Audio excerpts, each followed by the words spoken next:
damu ya Yesu, nguvu ya damu ya Yesu iweze kuwa dhahiri na halisi katika maisha yetu, lazima tuwe na imani na lazima tuwe na ukiri, maana imani hiyo inazaa ukiri. Tutasoma Warumi sura ile ya 10 ule mstari wa 9 na wa 10. Biblia inasema hivi: kwa sababu ukimkiri Yesu kwa kinywa chako ya kuwa ni Bwana na kuamini moyoni mwako ya kuwa Mungu alimfufua katika wafu, utaokoka.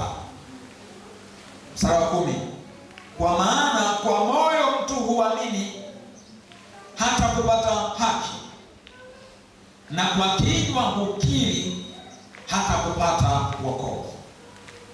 Kwa moyo mtu huamini hata kupata haki, na kwa kinywa hukiri hata kupata wokovu. Kwa kuna mambo hayo mawili, imani ya moyo na ukiri wa kinywa. Imani ya moyo na ukiri wa kinywa. Sasa imani ni nini?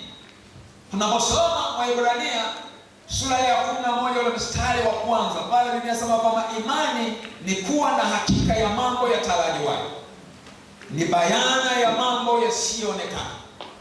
Hakika ya mambo yatarajiwayo, kwa Kiingereza natumia neno hope for. Mambo yatarajiwayo, mambo unayoyatumainia, mambo yanayojenga matumaini yako. Hakika ya mambo yatarajiwayo, tunatarajia nini?